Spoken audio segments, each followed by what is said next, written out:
Radhe Govinda.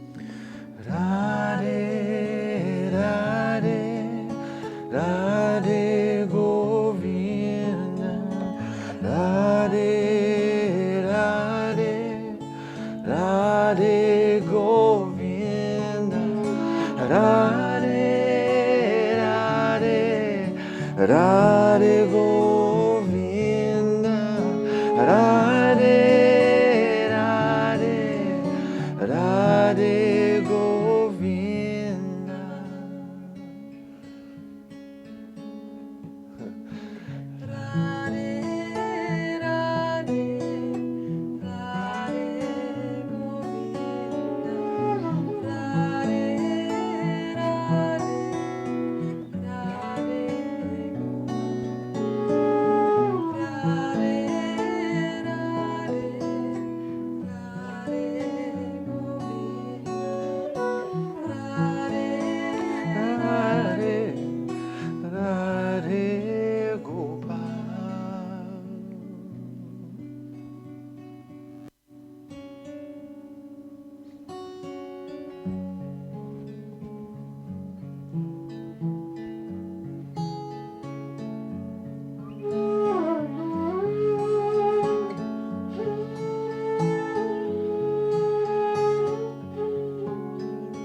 Sitting here with Miten, Deva Premal, and Minush, and they're traveling through Europe, giving concerts almost every night.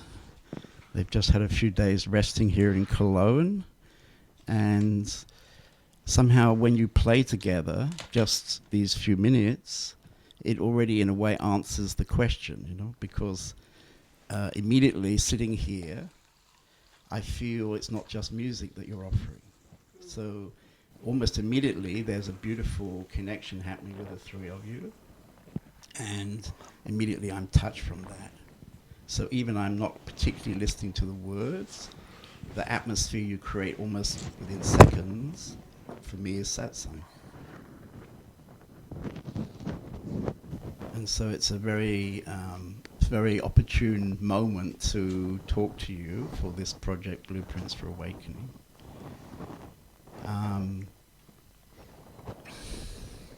So as you travel through Europe and you make these concerts, do you deliberately, if you like, over the years of singing and making your concerts, do you deliberately offer satsang?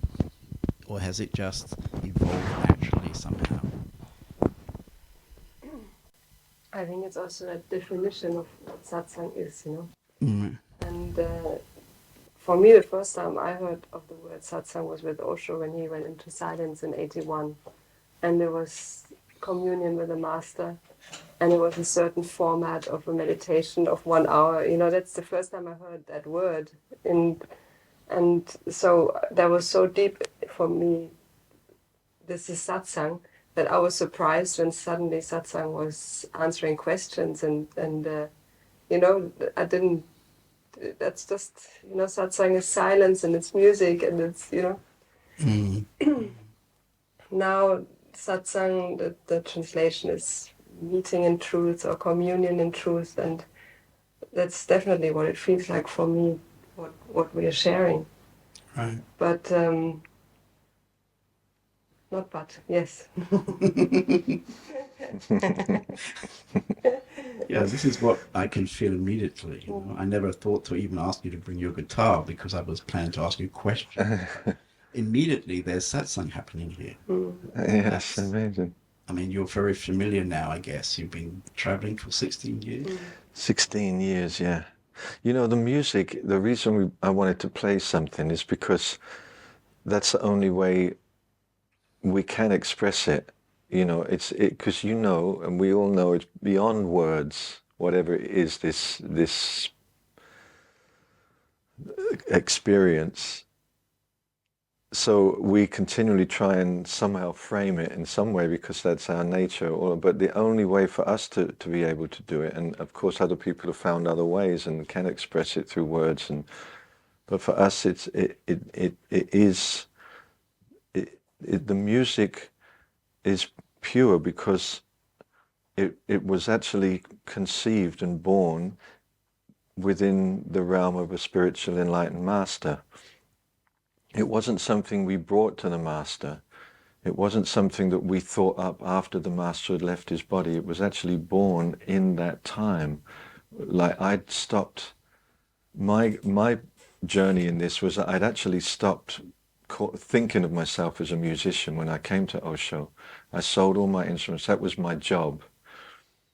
And the last thing I wanted to be was a musician. I actually stopped completely identifying as, I didn't want to be a musician anymore, you know. I wanted to be free. And I didn't ever expect to want to play music again. I was so enthralled and enriched, you know, by the music that I was hearing in the ashram that was coming at me. You know, it was like, this is all I need. And so it was, my journey was that it came back to me through gratitude of being with the master. You know, I just wanted to say thank you.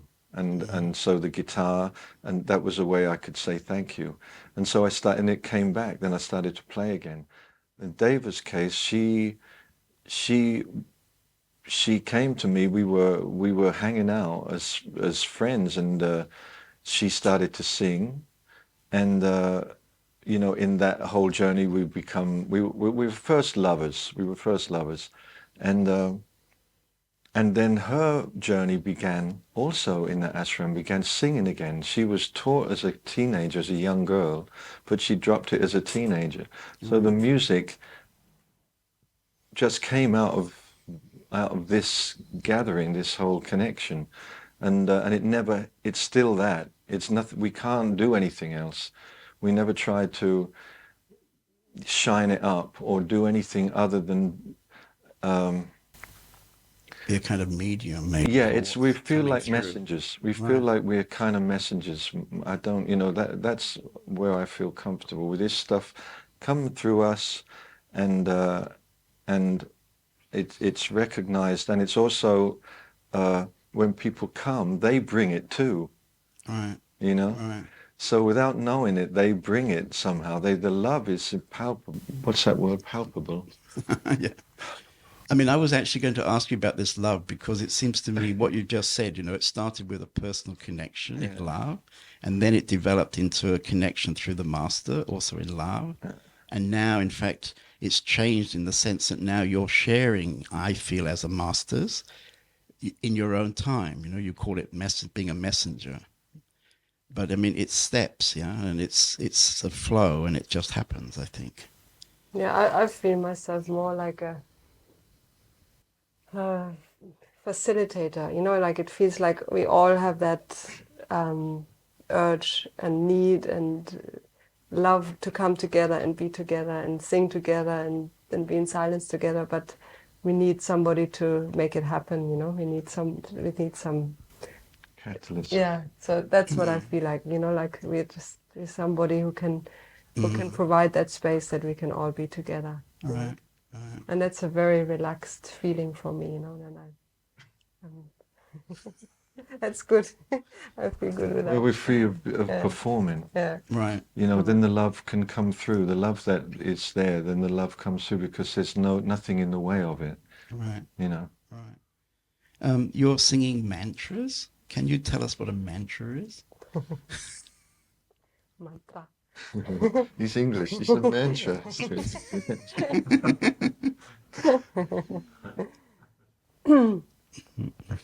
I mean, a mantra is like a magic formula that's made up of sounds, Sanskrit sounds usually, and they're very specific in their effect on our energy system and our body. Like scientifically, every sound in the Sanskrit alphabet is related to one petal on our chakras, So there's 50 sounds, there's 50 petals on the chakras. So these sounds are put together in a very specific way so that we are affected in a very specific way. That's why there's all these different mantras for different situations in life and different focus. We want to focus on love, or we want to focus on awareness, or Shiva, consciousness, or Krishna, sweetness, love, devotion, or Ganesh, removing obstacles. They're all like the mantras and the form of Ganesh or Krishna. They are like a reflection of that energy to help us connect with that more easily. Mm-hmm. And that's why we can try to find some translation for the mantra, but it'll always fall short. Right. That's a bit like when we say we talk, but some other music can maybe express it more purely than the words, which always will just touch it just about. Am I right in thinking that you had a special connection with the Gayatri mantra, that as a little girl you were singing it? Yeah, like that my father, he started singing it to me while my mother was pregnant with me, so it was kind of their way of welcoming me. Right. And then at my birth, and then as a good night song every night as a child. Right. So that's And when you sing it now in concert, is it particularly powerful for you? It feels like part of me or something. It feels like it's me or something. Right. It's I just feel at home, But I feel at home with all the mantras. I don't in that way. Right. But there is something special about the Gayatri songs there. We play of all the mantras, we played that, like for the last 10, 12 years, I guess. Almost every day. And whenever we play concerts, that's one we never leave out. Right. And it's always fresh. The thing with the mantras, are always fresh. It's a funny thing. It's not like you sing a song and then after a while you want to change it because you're fed up with the words or something. The mantras, they're alive. It's like opening a box and out they come when you play them, like the one we just played. They just live. Right. They're present, and it's an amazing thing to feel that, to sing the same thing every night, and it's always new for all three of us. Right. Right. It's also amazing that the Western audiences have taken up with Indian mantras and are singing along with you, I think, most nights. We just sang in the Wells Cathedral, in Wells. Yeah, in England, yeah. That ancient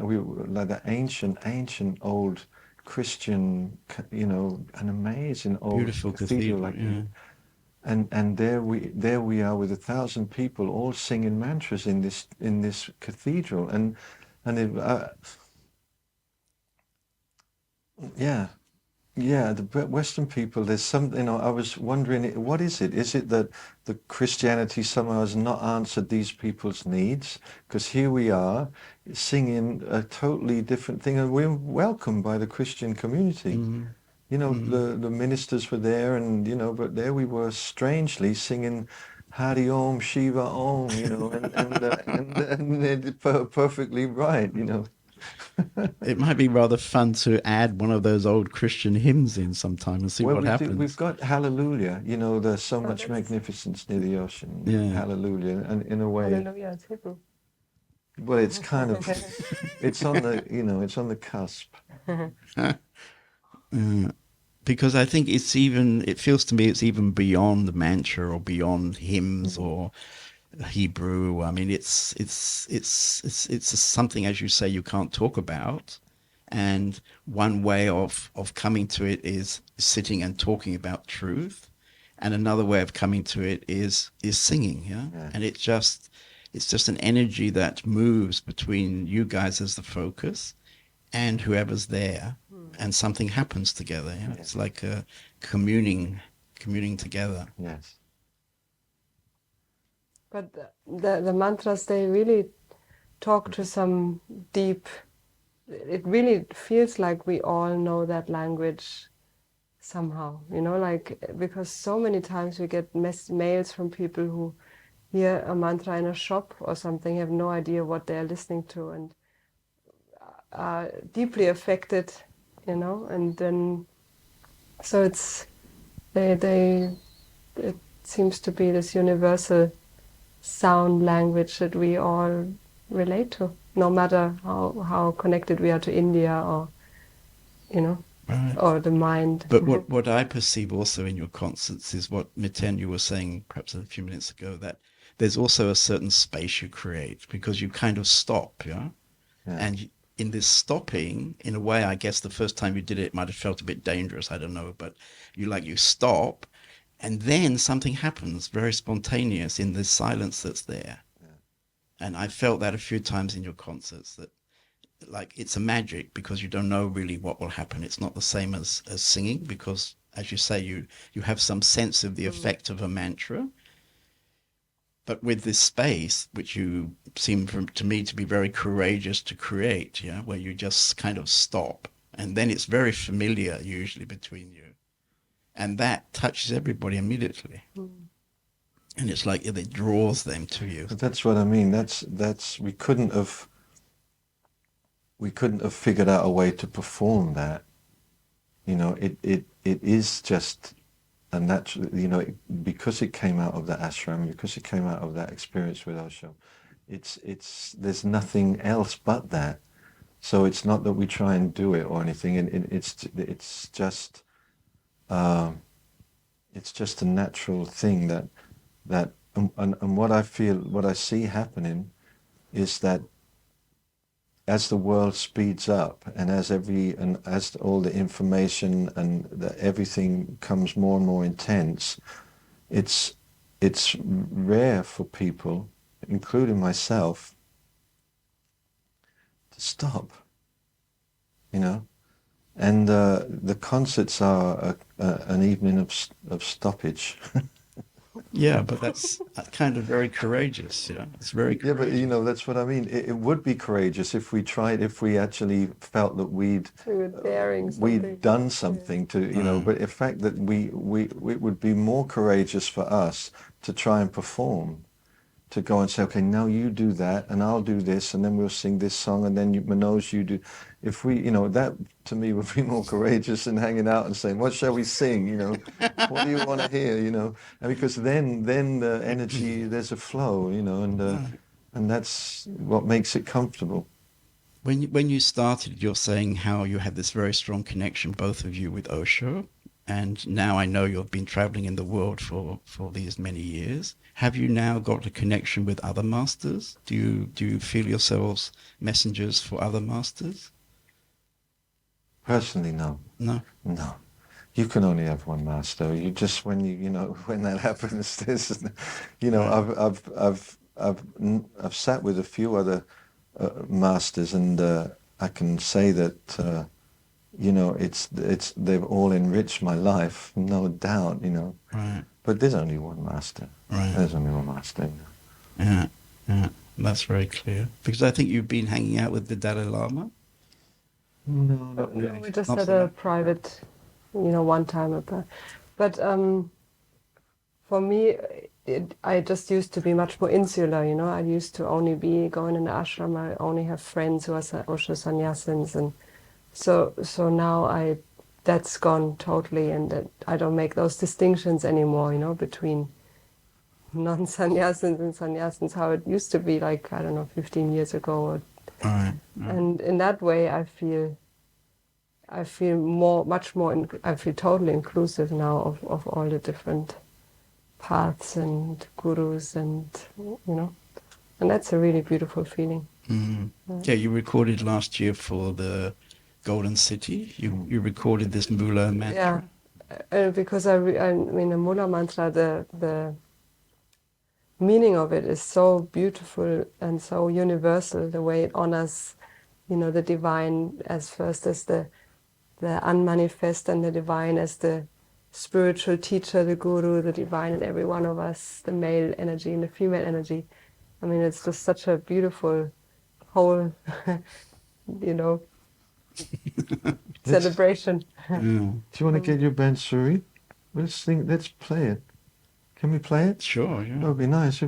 Yeah. Mula mantra, I haven't played that for so long. Oh, really? Yeah. Because I came there just after you'd been there, and it was kind of, there was some Osho people there, but also people from other traditions there, and then you had played your mantra.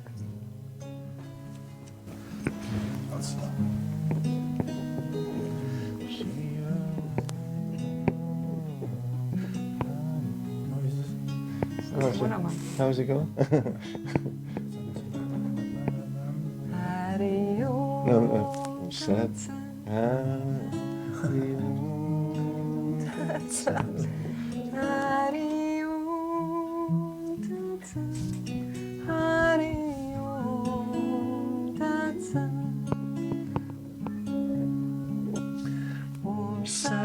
Satchitananda Parabrahma Purushottama Paramatma Shri Bhagavati Samhita Shri Bhagavate Namah Satchitananda Parabrahma Purushottama Paramatma Shri Bhagavati Samhita Shri Bhagavate Namah Hari Om Tat Sat Hari Om Tat Sat Hari Om Tat Sat Hari Om Tat Sat Hari Om Tat Sat Hari Om Tat Sat Hari Om Tat Sat Hari Om Tat Sat.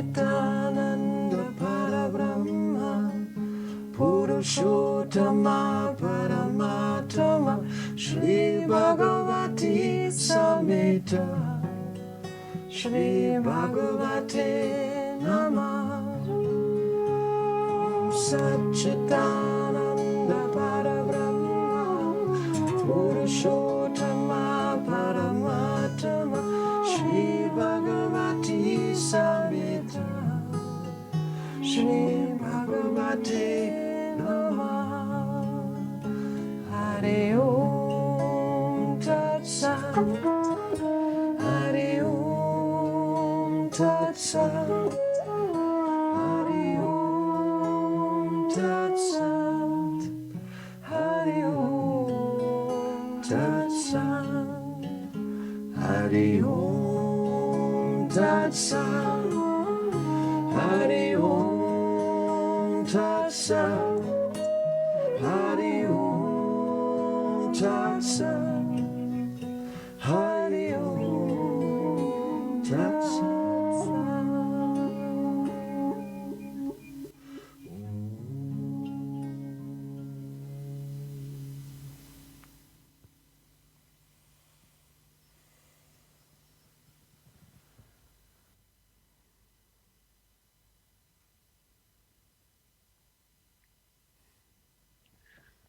It's like rubbing one of those genie things, and then it comes out. Yeah, they just come out.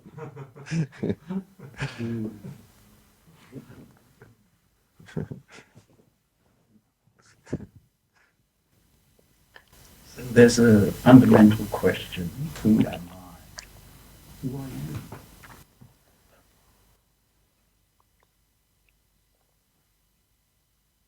Who is asking?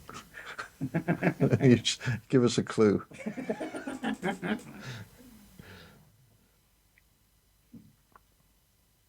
I mean, I have all the spiritually correct answers to that question, and now I don't anymore bother with the answer, and it feels really good, a good feeling, It's because it's just the happiness of this moment, and and also that barrier of, oh, this is enlightenment and this is before enlightenment, this is after, is also gone, which is also a very relaxing feeling, Now I don't, it's just the way it is now. That's it. You can just live it from moment. And then also the the misery is lived sometimes too. I mean, it's very rare, but or the split feeling inside, or the struggle, or the and that's not so comfortable, but it's in there too. And it was a really big let go when actually it was Miten who helped me with that, just that feeling of, wow, I don't have to make that separation of enlightenment, and yeah. Do you have a sense then what enlightenment is? Yeah, I mean, that's the thing, I actually had an experience of really feeling it. I felt all the things that Osho always said how it would be, and that was in the Golden City. It was a very strong feeling. It was actually the transformation of an intense feeling of anger, like extreme anger, and just being with it and not doing anything about it, and then suddenly, pretty very, very quickly actually, it transformed into blissfulness, and then to feel that feeling of every feeling is part of that bliss, and that's really every feeling. So exactly that state I was in, I don't feel now every moment. I have not felt again since that time. But I know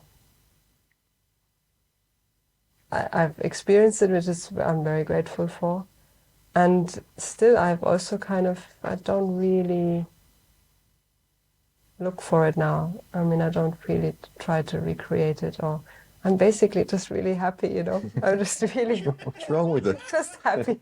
How dare you say that? It's really good to say that you were happy All the time. It's one of the worst things you could possibly say. All the time? Well, as long as I do what she tells me. Oh, okay. Which is all the time.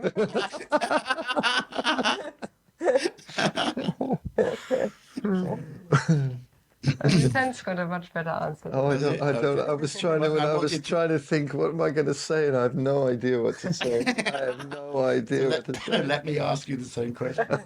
No. So there's a fundamental question, yeah? Who am I? Yeah. Who are you? God, man. I have no idea. I have no idea. I really don't know. I feel like a happening. You feel like a happening? Yeah. Happening. That's what it feels. I feel like I'm a happening. Like an event or something? Yeah, like an event.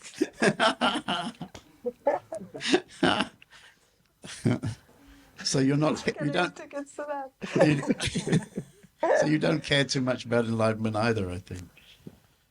I mean, you said that when you first came to Osho, you were even ready to give up your music. No, I wasn't. for I enlightenment. wasn't. No, I wasn't even ready. I wanted to. I was looking for a way to. Yeah, I mean, I was enlightenment. I think Deva pretty much. She really articulated very sweetly, didn't she? I mean, I did.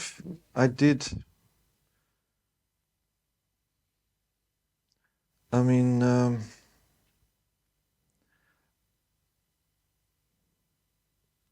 I think I've become,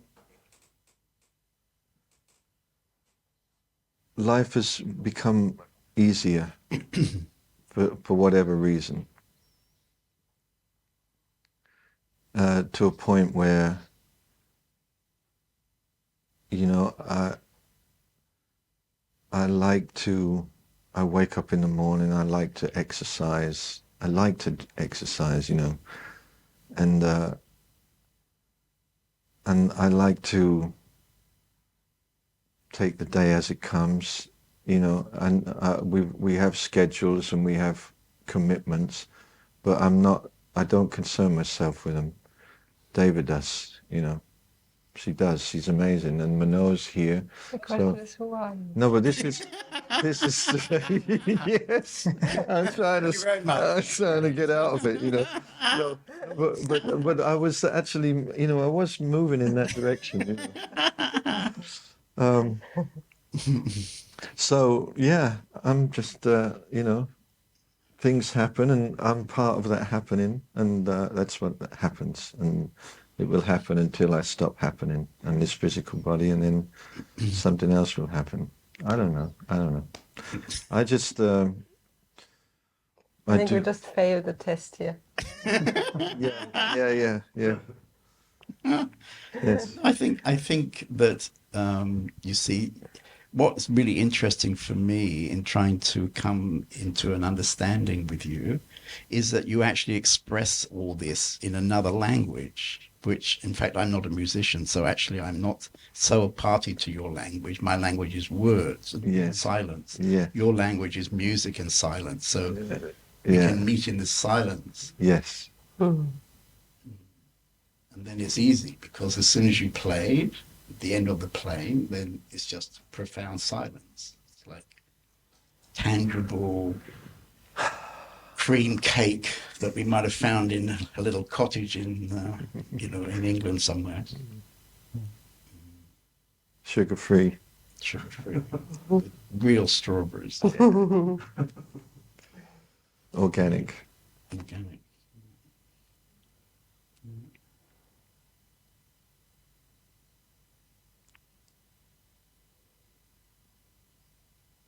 Would you like to say something about destiny? Because it seems to me that if I was thinking of an example of some people who've come together, in fact, here I can include three of you, because it feels to me like maybe in the last year or two it's become three, that it's happened in a very much of a destiny way. I don't think you planned it. I don't think, from what you've been saying, you planned very much. You have to have a schedule, but basically it's happening, as you say. So would you say something about destiny? I think I can only, it feels like something, this was meant to happen. That gives me an understanding, somehow a confirmation of Ramesh's understanding of life. You know, like this is not an accident. You know, and when I trace it back, it's been, you can see it from the time we met, and the way Mano's appeared like an angel into this, and the way I feel Osho just gave us a job, you know, and it's a job that needed doing, and we were somehow chosen, and what we do is we do everything we possibly can to cherish it and nourish it, and share it. Beyond that, there's nothing much we can do. You know, we're not great musicians. I'm not a great musician for sure. Deva's got a gift. She has a gift. Manoj is the more of all the three of us. Manoj is a technical, very accomplished musician, but we're not. And so it's, you know, like all we can do is just give whatever it is we feel we have to give, 100% total. That's why we wanted to meet you. We in some ways really wanted to meet you and really wanted to hang out with you like this, Phil. But in another way, I was like, I could have easily gone, look, we've got 2 hours, let's give ourselves a break. But it feels like the point of this is to give it 24/7, however we can. Not to the point of exhaustion, but this regenerates us. You know, it gives us juice for the next road journey to Amsterdam, you know. And so yeah, that's how it is. It definitely is. You really feel this destiny. I feel undoubted. How you met, yeah? I mean, the whole thing is just, and it's really, it's interesting because there's always this thing of the secret, you know, the manifesting and the attracting of the right thing and everything. And in some ways I must have attracted it also because I just read a letter that I wrote when I was 18, and I wrote, oh, there are these musicians in Pune and I would love to be a musician and travel around and be in this sense of community. And, you know, like I was really spelling out my life, you know. And when I left school, I thought, oh, I would like to meet a guy I can work with and travel with. It had nothing to do with music, but I just kind of liked those, that I could be really always together with a guy, you know. But I was never, it was always just a passing thought, you know. It wasn't like, oh, I must visualize it and carry it and feel that feeling and whatever. So it was just in hindsight, I see how I actually had that thought, but it wasn't, you know, occupying me like that. And I wouldn't have imagined it like that. And then Manoj comes along. I mean, like, to find, you know, we were so long, just the two of us, and we couldn't really imagine a third person. How would that work? You know, how would we do that, you know? And then I couldn't have made up Manoj in my mind if I'd wanted to, you know, like, it's just amazing how perfect it is, you know. Right. And how did you meet Manoj with them? I met them in San Francisco when they're recording an album called Race. Right. And a friend of mine, I was in the States. I think I moved there about 3 years ago then. And I was playing with, you know, I'm sure you have heard Jai Utal, and right. I was playing with the Ali Akbar Khan school there, and I was basically trying out many things. And through Jai Utal, I believe they recommended me to have me in their CD. So I clearly remember the first smile I was entering to the studio, and it's beautiful people looking at me. That was it, you know, the meeting was still in my heart. You met in a smile. Yes, and felt the spark then, you know, and I was so touched by their music. And I mean, obviously I had this, you know, fire into me, which I had, you know, I was in the rock music scene, jazz music scene, and just that feeling of going to America and make it something big happen, that rush inside me. But meeting Deva Miten made me find the true longing that I have been looking for. So I feel very fortunate to have you guys in my life. That's great. Thank you. And from being attracted to being a rock star, I mean, do you find these mantras also have touched you and changed you in the last years? Yes, definitely. I mean, it's you know, I grew up in East. I mean, I when I was a kid, there was kirtan and satsang in my house every day. You know, Right. because I was just not aware of. And I grew up in one of the major part of major space where the Buddhism is going on Bodhanath and Pashupatinath. It's all happening there. It's close, But, it's close to Kathmandu. Yes, it's in Kathmandu. And Right.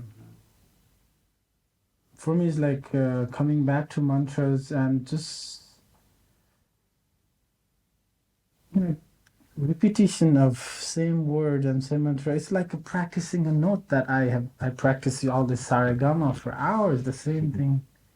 And somehow I feel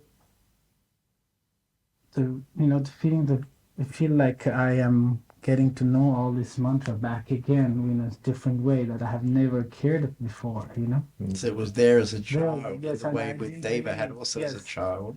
And I didn't really thought of, like what mantra is, and I don't know, I was chanting, but, there was a priest in the house, but it just felt like all the regular thing that I never, but coming here is like a meeting back, and I feel like, wow, it's great. Yeah. Something from deep inside Yes. him. Yes, and it's really touches me back again, and it's going back home now, and it's going to the temple, and the priest chanting the mantras, the same mantras you guys sing. I have a totally different vision for it now. Oh, Yeah. Do you sing together somewhere in India? Probably in Pune. Do you sing? No, we've never, Oh, you haven't sang in Pune? not with my No, nose. not for. We never went back there since the year 2000. Oh, really? We just never found the space to. Well, I guess we will one Because I day. was thinking it must be wonderful to play in man. Kathmandu also. It'd be great to take him to the ashram, to have him play in the samadhi. That's really one thing I'd That'd like be to nice. give I'd him. love to do that. It's an incredible sound in there. Ooh. Yeah, yeah, It'd be great to him when I was in the samadhi. One day we'll make it. yeah. Also in Kathmandu. But it's funny you talking about destiny and the mantras and everything, and I'm thinking also of Deva's dad. Like sometimes I think to myself that this has got a lot to do with him too. This spreading of love all over the world. His daughter doing that because he was in the Nazi thing. He was a young, reluctant guy who was 14 or 15 in the Nazi youth, and had to do the whole trip and couldn't get out of it, and somehow, ended up in a coal mine in Yugoslavia for like 5 years, and in his own way, reaching out, like he would do things like pay with his bread that he was given for food. He would pay to hear Yugoslavian words. He wanted to learn the Yugoslavian language, and that's it was again kind of reaching out. And he was an artist, really, really special artist, and somehow it often touches me, and I think of Wolfgang, and you and his daughter, and somehow through him, he's been able to heal a lot of what happened without him being here, But somehow that's also a part of this whole magical event that's happening. Yeah, I think happening is the word. Because Yes. it's like destiny happening through you. Yeah. And you're very modest, actually, so you see yourself as messengers. Yeah, it's happening. It's not dead. Wolfgang's not dead. Osho's not dead. It's all there. It's all here. Although David was quite happy when he used to go off to have a few months on his own in Greece or something, paint. She was happy to get him out of the house. He was a very strong disciplinarian, Oh, yeah. with his kids. But very, very full of fun too. He was a really special man. Did I get you talking about destiny? I can't quite remember. Yeah, you did. I You did can it. watch it on the video. Okay, so it's clear that both of you have Osho in your heart as the master. Could you say something about a master? What exactly is a master? It's like an inspiration and it just feels good. I think as a human, it feels good to be able to direct the love to a certain point, you know? It's easier somehow. And for me, I was really interesting when I felt that I had directed my love to the divine, to this one dot, Osho, you know? And I realized that even physically I could feel that it's in front of me and not behind me, you know? That some of my love was going like this, you know? And then I made that bigger so that I could feel it all around. And so it's, Osho is that flavor that suits me the most, you know, of the divine, or of the realized being, or of consciousness, or it's just like everyone has their own taste, you know, of what they like and what they relate to and what makes them feel at home. And for me, that's Osho flavor, and that I can feel all around. And it's also, yeah, it's like for me it was also to let go of that physical, also that form. It took me a while to realize that this is one form. It's not the form, you know, like this is not how it has to look, you know, because that for me was a bit of a trap I was in for a while, that I thought enlightenment has to look exactly like that. It has to be graceful, it has to be beautiful, it has to be intelligent, it has to be so vast, you know, like this genius guy, you know, and then you feel like, oh, I'll never be like that, you know, and then realizing, yeah, that's the form of that consciousness took in this being, but it might take another form in another being, and it's not less consciousness, it's just another flavor of ice cream, you know, it's like another, and I still love Osho the best, you know, it's just so beautiful, you know, it's just a feast for all the senses to see him and to hear him and to laugh with him and to And hear probably you can sense as you speak, you know, that probably a lot of people would say exactly that about you. Can you accept that? I get all those kinds words, of you see. projections, I get, yeah. Yeah. But I know better.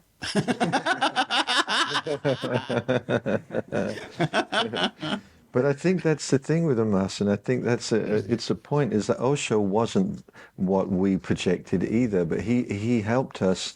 Like it was like when you you project your love, and then you actually find there's nothing there.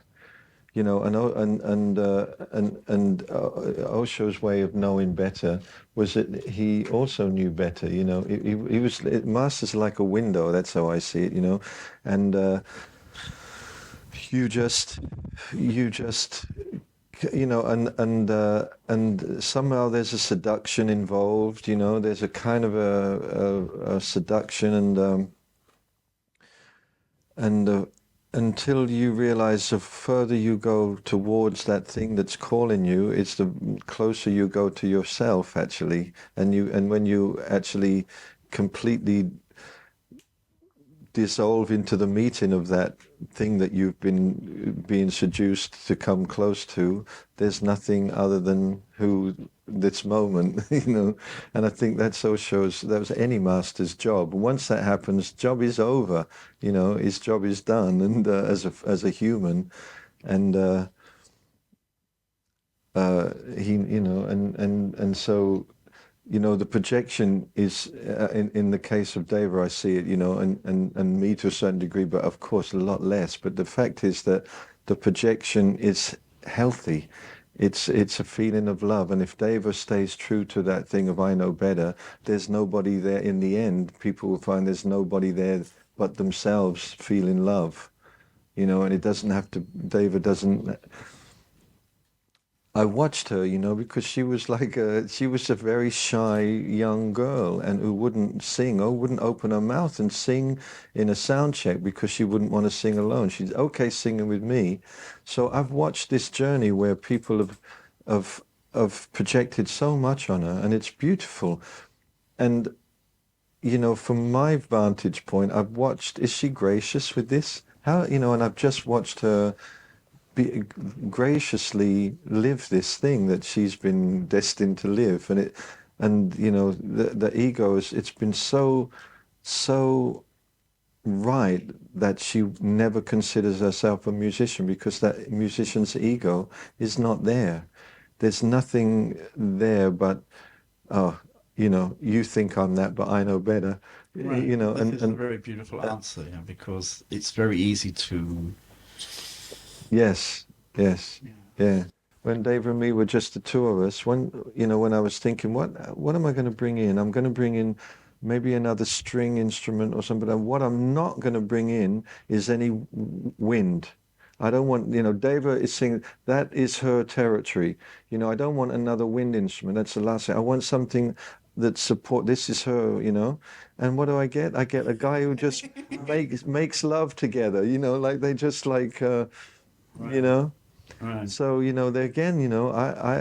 was going on a different way, and then Manoj said, no. no. Destiny in the end. Yeah.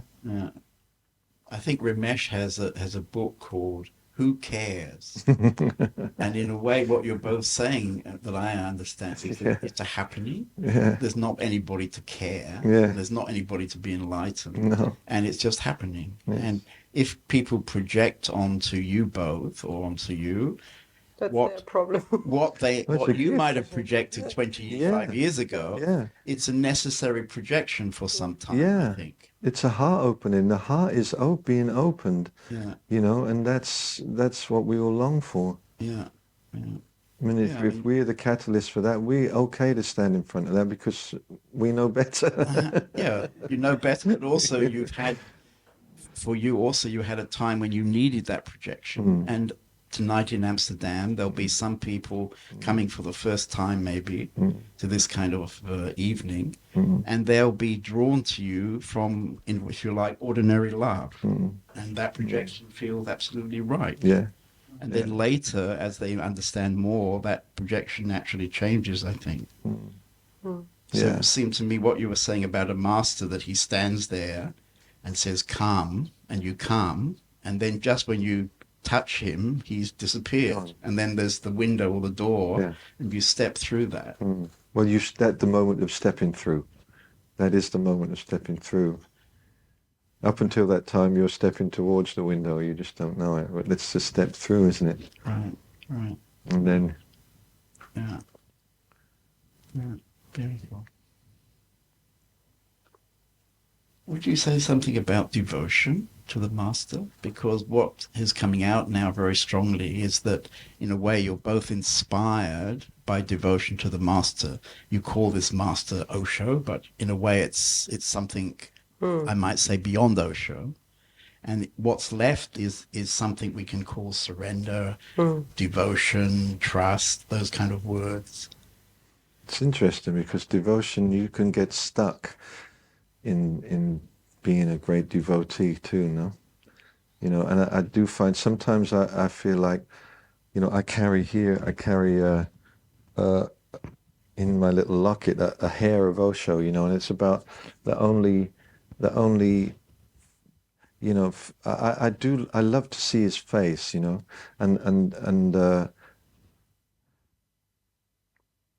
but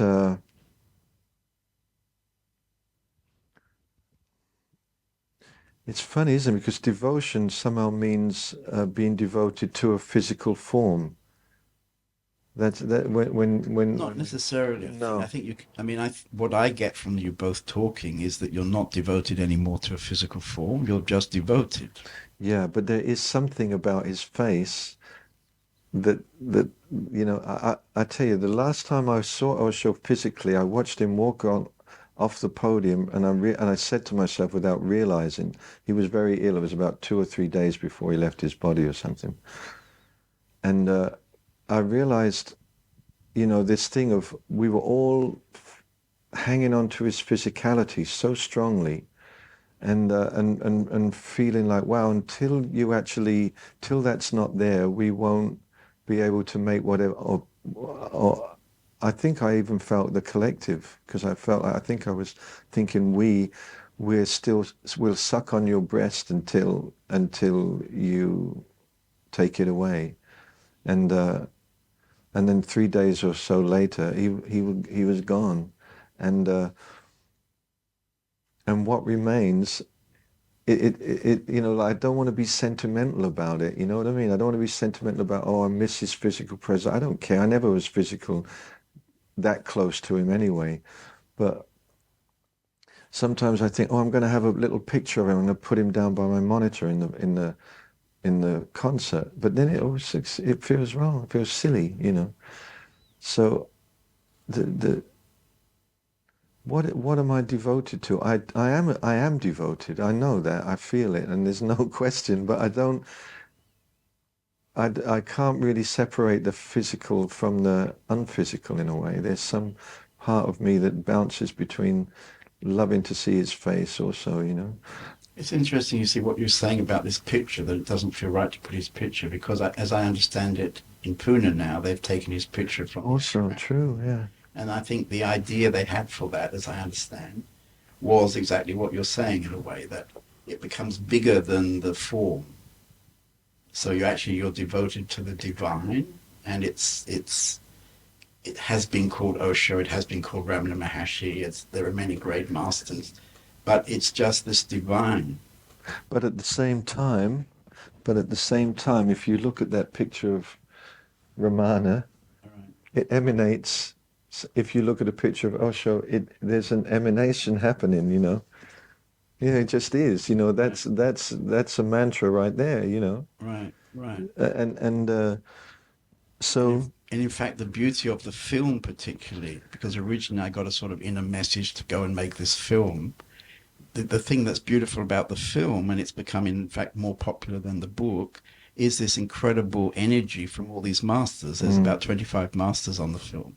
And there they are, and just as you say, from the emanation of the eyes, from the energy of the person, there's something deep happening between the master and the devotee. Yeah, and to make that a rule that you mustn't look at that, which I think the ashram has made, is for me, it feels like.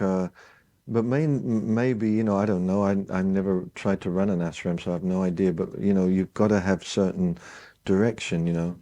But for me, I like to, if I want to see a picture, if I want to sing Osho's name, nobody's going to tell me I can't sing my master's name anywhere. Nobody. And if I want to have a picture of my master, I want a picture of my master. That's, but beyond that, I don't know. I about, you know. But you know, if I think of that man, that's a big feeling that this guy, just a guy like you and me, knew, you know, stood up and did what he did. That's also destiny. I guess it's the same, you know. It's like he didn't have a choice either. He just dealt with it in his own way, you know, because he liked controversy, you know. He liked the edge. He lived on the edge. He liked it out there. He would do anything to stir some shit, man. You know, he would, wouldn't he? Yeah. He liked it. And then he liked what happened. He didn't care about what was going on. It was about what's happening, how, you know, what's being created now. So that guy, I'm like, wow, thank you so much that you gave me this, and that love is the same love as being projected on Deva. It's like, thank you so much that I can come and sing and feel this, you know. So there is a physicality to it, but at the same time, he's not there. But I find it very beautiful the way you're talking right now, you see, because my sense is that that inside of Osho, I mean, we saw him standing on the marble, stepping out of a Rolls Royce with the beautiful clothes. We saw all that. But I think inside he was probably very ordinary. Yeah. And things were happening step by step in his life. And it's actually happening to you. And you have to deal with that it's happening to you, you know. And it's a different manifestation of the same stuff. And I think this is somehow why I'm sitting here with you, because it feels to me like it's happening, and it's happening that you touch many people. And how that works is partly to do with this devotion, I think.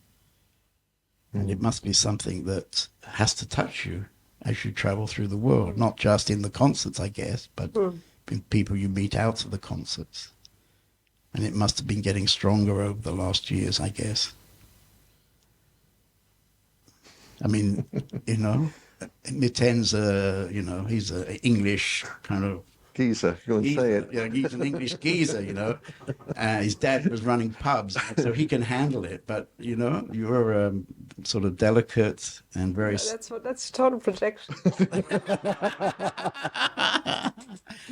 Well, you might not be delicate, but you certainly appear for me to be delicate.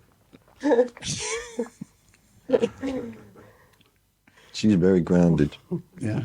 She's very grounded, and she's very funny. She's very funny. She's not so delicate.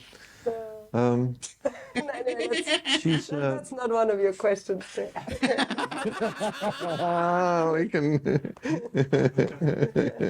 We can talk about Deva Premal for a while. So maybe you tell me something about devotion, you know, because you talked about it earlier, actually. You were saying earlier that you'd come to some moment for yourself where, in a way, the form was less perhaps important, you know, for you. I mean, really, if I'm really honest. You have to be really honest. I'm first and foremost totally devoted to Miten. It's true. It's true. I mean, and he's my guru, you know.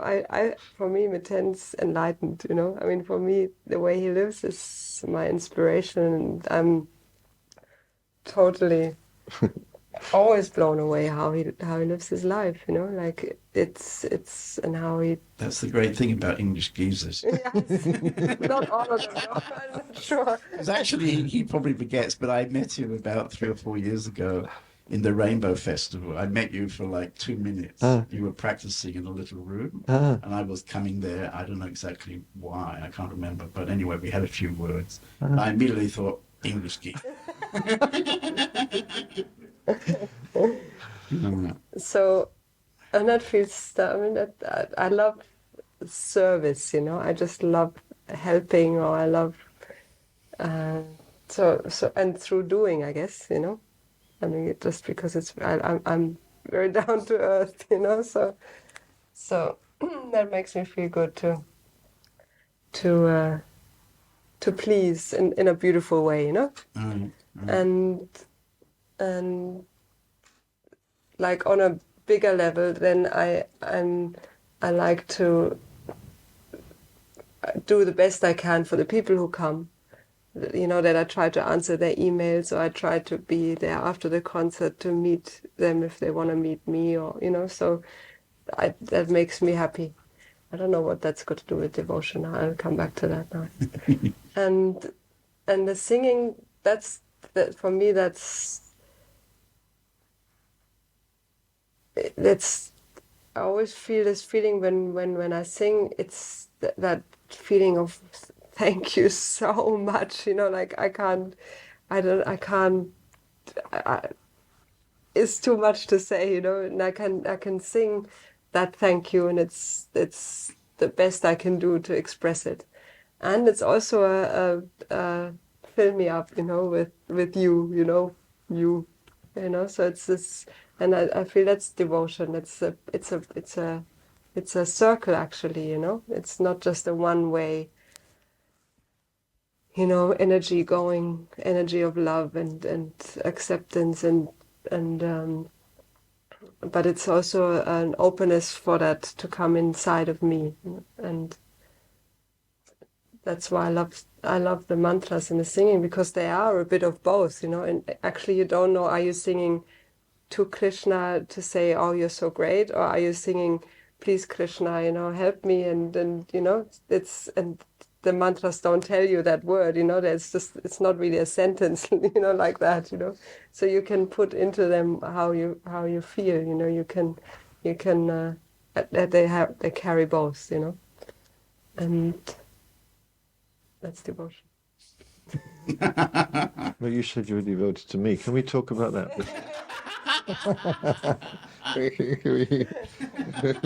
Got it on tape now.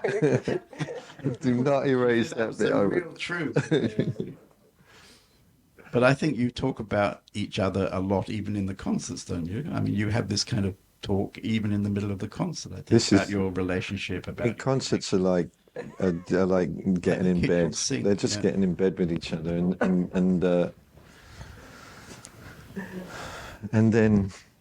then see what happens. Yeah.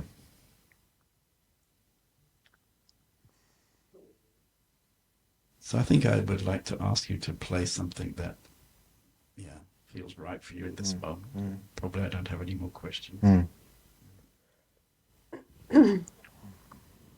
Unless there's something I missed to ask you, which you'd like to talk about. No, I think we've...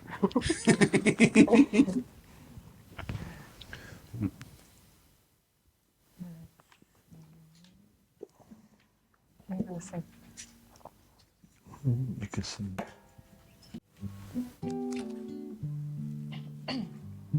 My tune.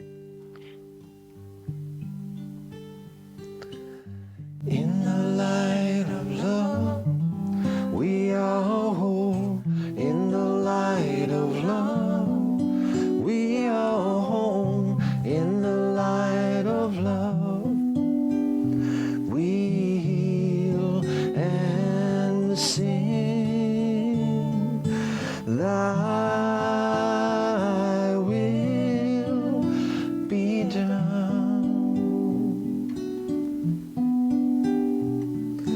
In the light of love.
So that's who we are, that's destiny, and that's devotion.